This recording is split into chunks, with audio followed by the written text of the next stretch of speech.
welcome to another episode of the DJ Spotlight here on Disc Jockey News TV. Today I'm chatting with trailblazer from his hometown, Toronto, Flipside. As a regularly performing artist and performer, this multi-talented DJ has been topping charts on Beatport, iTunes, Track It Down, to name a few. From house and techno to progressive and electro music. I first learned about his talents back in the DMV days when he was regularly performing as an MC, touring around the world. Now running PBR Recordings and playing incredible venues like Coda and all over Europe. I thought it made sense to chat with this hardworking dude about this scene. So I'm super excited to have him on the show. Thank you so much for joining us today, Flipside. Oh, thank you so much, Kilma. My pleasure. Can you tell us a little bit about your early beginnings in the industry up until where you are today? First of all, I'm still taken aback by that absolutely awesome intro. I'm very flattered. To me, being humble is the epicenter of the artistic programming that lies within people's soul. And let me get into that by referencing Michael Jackson when he did that documentary with Martin Bashir, who I thought was a piece of trash. But he asked him a question at one point when he was discussing his creation of Billie Jean. And he said, like, where does it come from? Where did the notes come from such an iconic bass line? And Michael said, in his very, soft-spoken way, it just comes from the universe, and I try not to get in the way. And to me, that stuck with me. And I used that mentality when I did drum and bass, and I still do it. I still MC all the time. But fast forward to 2005, when I started getting recognized as a vocalist / producer, with starting off with the first of many called Freak the Frequency with Canadian icon Matteo DeMar. Now, it is very important to note that in that time when I was known to be the MC of the Freaky Flow Flipside tandem, that I was already working at Stickman Records. And ever since I was in high school, my main passions were hip hop, house, and soul music. Drum and bass came after. So I think the reason why I've been accepted in the community for the house and techno heads, fast forward to present, is due to the fact that I have my roots in the Toronto underground with a label like Stickman, Aquarius, and I did also voice work and the hosting for a digital show at the time called Transmissions, which was hosted by two little known labels that you might recognize as Minus and Plus 8, John Aquaviva and Richie Houghton. So I think that was a pretty good timeline to explain my old days, and to give you, a little flavor of how my mind evolved and why it wasn't so weird for me to go from doing drum and bass, fast forwarding to collaborations with Deadmau5, with High Friend, to releasing on labels varied from Ferris Wheel to Black Hole to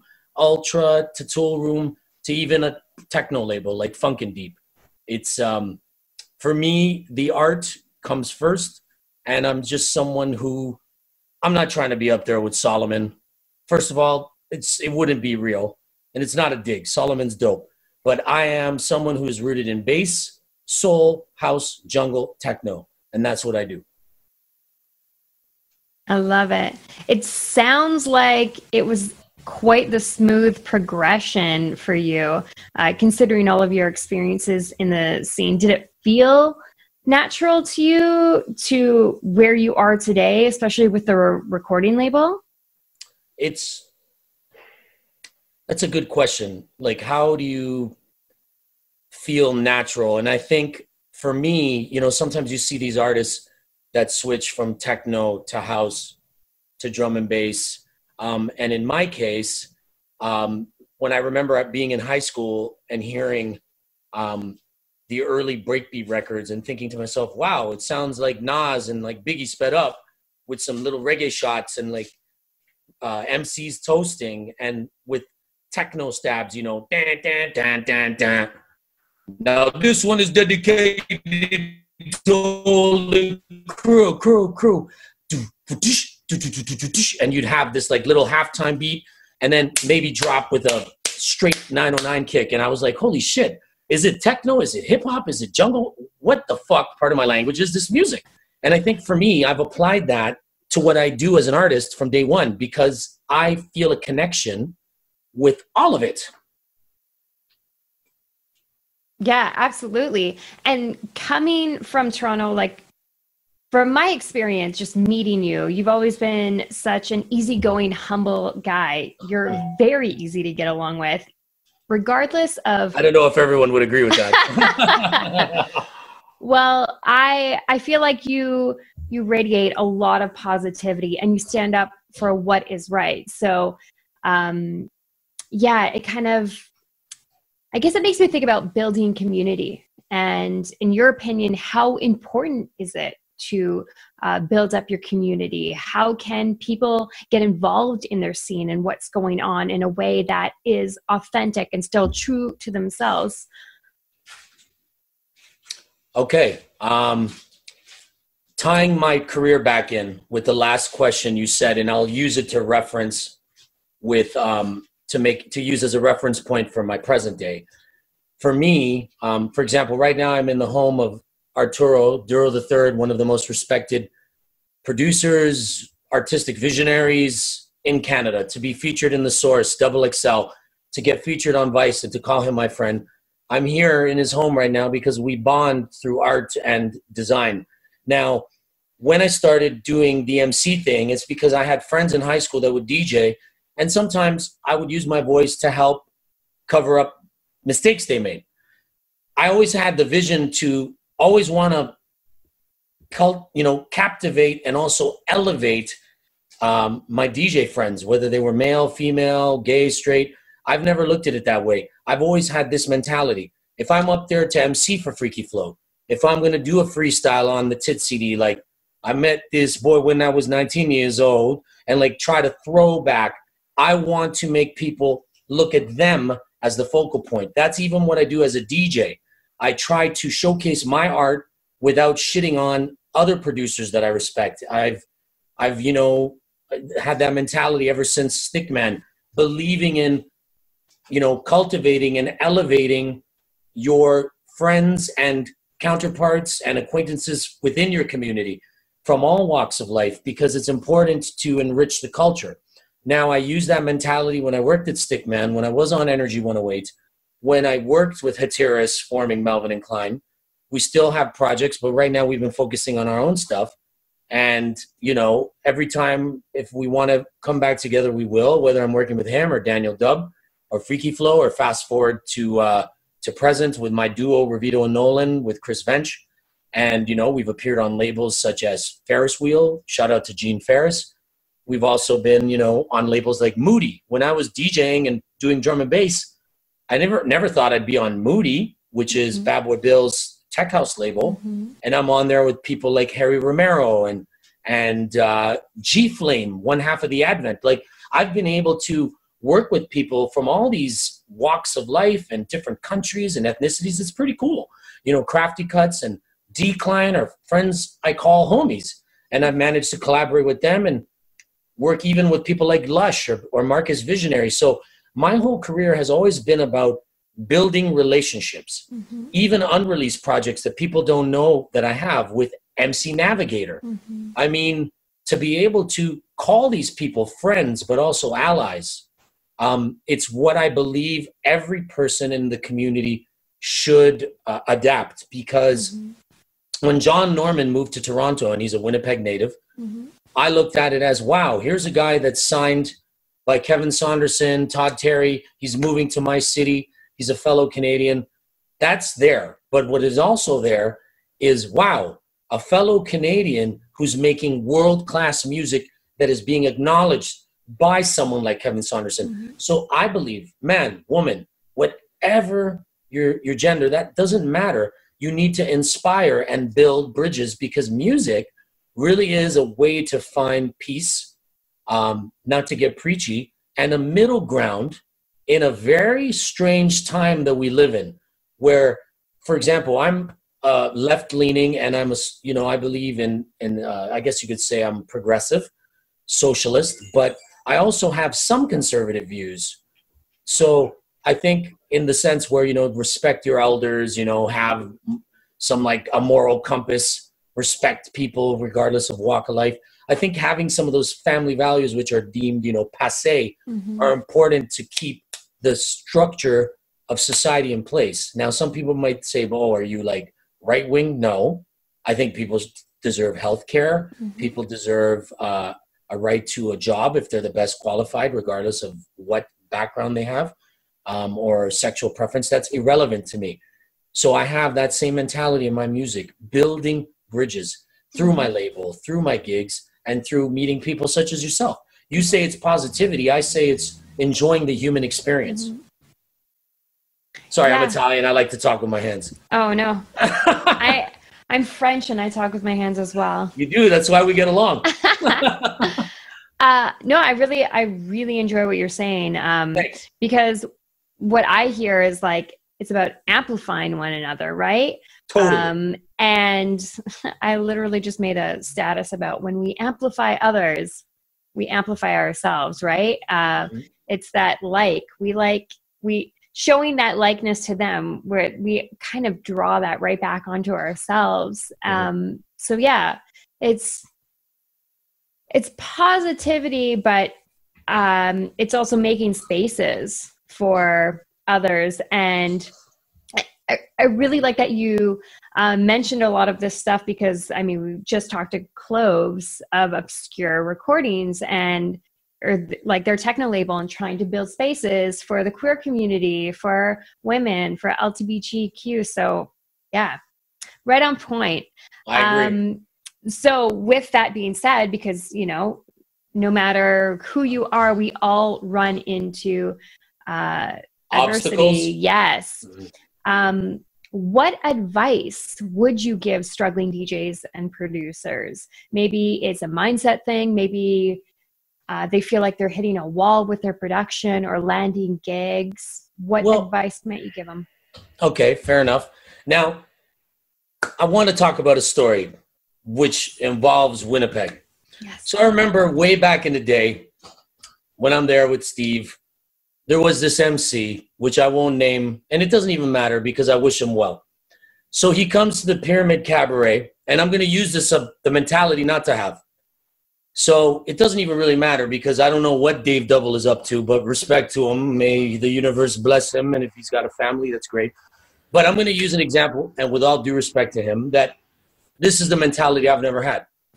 So he came to our show, tried to talk shit. We had a battle. The crowd leaned towards me. First of all, lyrically, he was good. So I don't care at that time. But the next time I came, he brought a bunch of people, made some T-shirts, calling me names and shit. And what happened was, rather than upsetting me, he started to annoy people in the crowd that came to see us. And their energy was disturbed. So you can't be a buzzkill. Now, I use this mentality with building my music, with creating relationships. Like, for example, today was a great day, and I'm going to fast forward to that because I performed on the Junos with Deadmau5. It doesn't matter that Dave Double came to, or whatever his name was, to the Pyramid. He didn't affect my destiny. He didn't affect that I had 10 #1 songs. He doesn't affect that I'm on Sima Black. He doesn't affect that I'm on Tommy Boy Records. And when I was a kid, I dreamed of Queen Latifah and OPP and Naughty by Nature and Africa Bambaataa. And now Flipside is an artist on one of the most iconic labels. Your mentality is enriched by helping others, not by making T-shirts and talking shit. Like, I remember when I did the Deadmau5 show on the Junos, people were calling me old and overweight. Where? I'm fly, man. You can talk all you want. It's because you get negative. So when I see you or Shale or the meme guys throwing an event and it's got 20,000 people and I'm not on the bill, I think, wow, I was honored to play it last year. I hope he gets 85,000 people. How hard is it to have this mentality? It doesn't cost you any money. You don't have to like what I do or respect my creative process, but you have to celebrate others. Like, I don't work with Cloves, and I don't think I ever will. We just have different styles, but I respect her. And I'm sure she feels the same about me. It's because when you're in this art form and in this world of music, it really can do a number on your mentality, on your ego. So you need to know that it's going to be up and down. You're going to have hits and you're going to have duds. But is your passion for real? So I use that when I'm building rapport with promoters, when I'm learning a new DAW. Like if I have a question about Ableton, I can talk to Duro. I can message Hatiras. Come from a place of love, for lack of a better term, and it will show in the long run, even when people are dissing you or praising you. You see, I look at it as the same. It's equal to me. It has the same value. You can't let it affect your intention and why you're making the music or writing the lyrics. You have to do that for love and for connection with the instrumental, with the melody. And your sets need to have that as well. So that's, I hope whoever watches this, play this part back. Yeah. Because that's the most important part. And it will just show, it'll radiate through your pores. And people will respect that. Why does Carlo Leo try to help me get some of my tracks signed? He's busy. He's got shit going on. I'll tell you why. Because he knows that if I make a song that he feels connects with him, he respects that my heart comes from the right place. That's all that matters. Honey Dijon, why did she remix a track for me on the house? My song Wreck Shop on DJ Dan's label, 2012. Why? Honey Dijon is an icon. It's because you have that mutual respect for the intention. So to the aspiring talents, what I tell you is, whether you make drum and bass, whether you make deep house, whether you make techno, you need to know that there are going to be ups and downs. You need to make sure your shit is on par with the other people who are truly killing it. You're mixing, you're mastering, your image, your brand.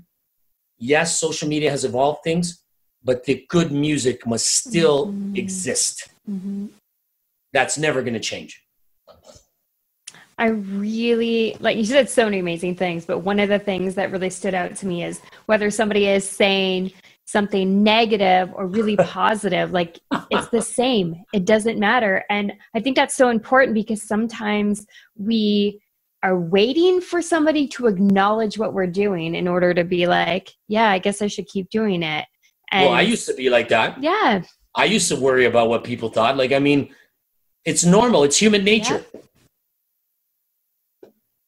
But like you said it, I mean, whether it's that negative thing or that positive thing, like you got to keep going regardless of that. And so it was like, have that, the dream be bigger than the fear, right? The fear of people maybe not being into what it is that you are doing. It's true. And I didn't mean to be negative bringing up that story. No. Because I remember John Smith, who for me was one of the best Canadian underground rappers. And he's from Winnipeg. He was there that night and he had, I think he opened or came to check us out. Yep. And he worked with him, but he acknowledged how ridiculous that was. Now, I've heard him MC before for other dudes at the time and he was good. So he instead like collab with me. Like I remember when I met the Rascals, they were the total opposite. They wanted to work with Steve and I. Shaw Claire, who no offense to him, has way more pedigree as a rapper. Why did he want to work with Placebo Recordings? Like, even if he had the lyrical ability to body me in a battle, that attitude, and I'm sorry, law of attraction, manifestation, he could try to argue quantum physics proves that that mentality will never work because it's been proven through science that negativity fucks up your immune system, creates stress, creates autoimmune disorders. It's a fact. So I'm sorry. I learned that a long time ago. Yeah. If someone's shining more than you, take your hat off, pardon the pun, and there's always the flip side. Always the flip side. I've been watching a lot of Ric Flair videos lately. Yeah. That's why when I was like saying earlier, what dude said I was a whip, but you know, I'm fly. Woo! I'm just playing.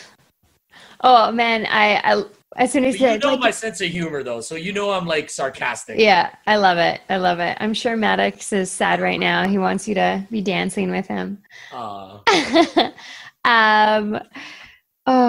I love that you mentioned like it's science. I am like I've said this before and I'll say it a million times before. After I had my son, I was so socially awkward. I picked up this book called Captivate about the science of people and like how to interact with people based on science. There's another one called Barking Up the Wrong Tree, and it's the science of why people are successful.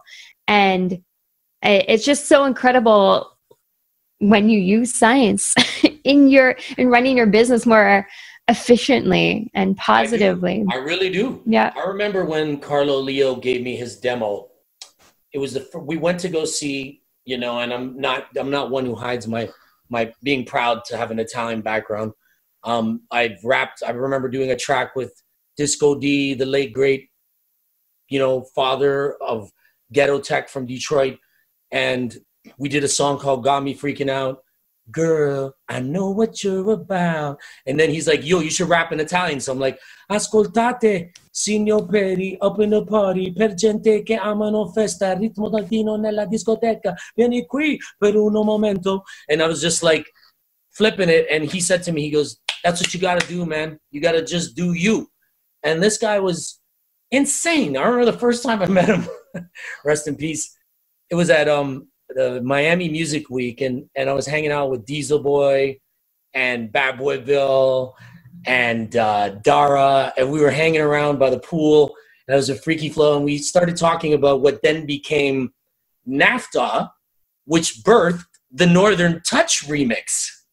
So nice. I was getting wasted, and I was in my like snug shirt, thinking I'm cool with my like blonde highlights in my hair, looking like I should be in a poster band, or thinking I should. And then sitting by the pool, and so I'm hanging out with him, Jay Smooth, and I turned to them and I go, you know what this is, guys? And I was like, drunk. We're the North American Fat Tracks Association. We should call ourselves NAFTA. And that's where the Freaky Flow and Jay Smooth remix and Capital J of the Northern Touch came. Yeah. Was a drunken moment, but being positive. Yeah. You remember we talked about this a couple years ago when we went for lunch, and I love seeing your growth because you've always been outspoken. And I remember you saying to me, "Oh, sometimes people take it the wrong way." And I don't know if you remember what I said to you when we were at the Firkin, when I played for Jordan Chester a couple years ago. I said to you, "It doesn't matter. Your intention is good, and they just can't handle a strong woman." Now, they could say whatever they want, but it's the truth because I see it with my lady, Ms. Meggs, who I'm dating. She will stand up for herself, and, like, that's what I love about her. It's what I love about having two successful sisters. One is a vocal coach, piano teacher, classically trained. My other sister publishes books and has worked with Bob Proctor, all kinds of motivational speakers. This is what we are about. My family is about being good. When my dad was the coach, I wasn't the captain of my team when he coached my soccer team up until I was 14. It was my friend. And guess what? He was Jamaican. Now, there's some Italian people that are racist when they move to this country. But my whole life, I've been taught the positivity and looking at who deserves it based on honesty and effort. So Carlo Leo gives me this demo to tie it full circle. We're going to watch Rocky, of course, such Guidos. And then he gives me this CD with Sharpie on it. See Leo. On it were tracks that I signed a year later after talking to him on the phone and telling him, Carlo, you're not as musical as Deadmau5, but you have this way of making repetition irresistible. And then a year later, Dubfire takes him under his wing and bada boom. Nice. You have to believe.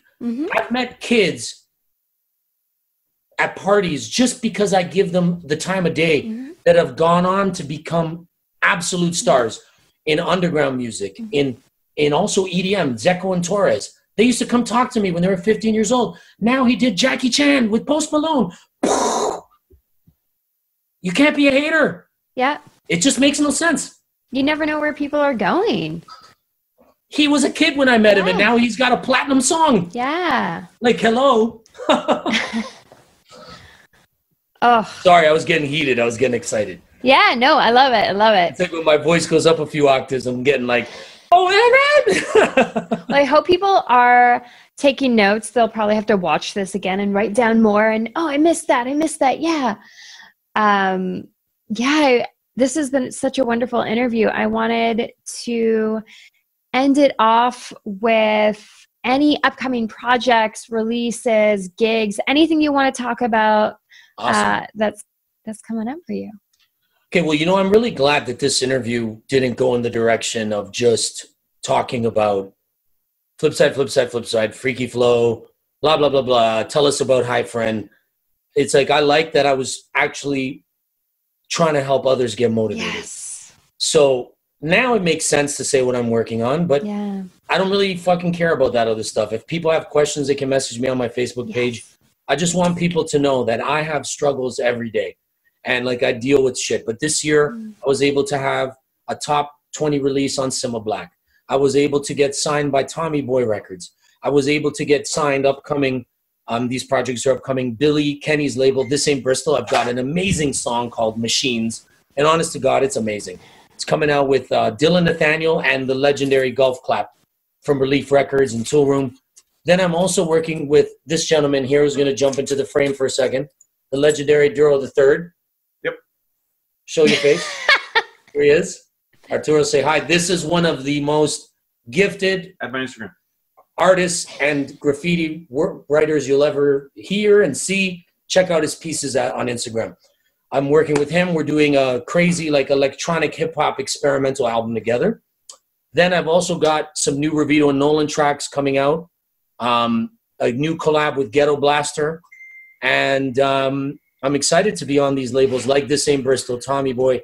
I'm going to be sending more music to Tool Room, and I'm pretty sure I'll end up doing a new project with them.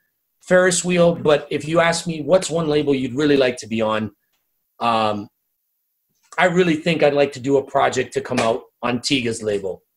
I really want to show the depth of how much I love melodic techno and intelligent vocals. I really want to show people more of my singing side with the stuff that I do with Duro and with using analog machines. There is a really delicate side to my voice. See you soon, brother. That I remember Deadmau5 gave me shit about me not using when I do like, I remember I did a funny video. So he reposted it on his Facebook group and it got like hundreds of thousands of comments. And like Joel was like, he calls me and he's like, hey, how come you don't fucking sing like this on your music? Are you like stupid?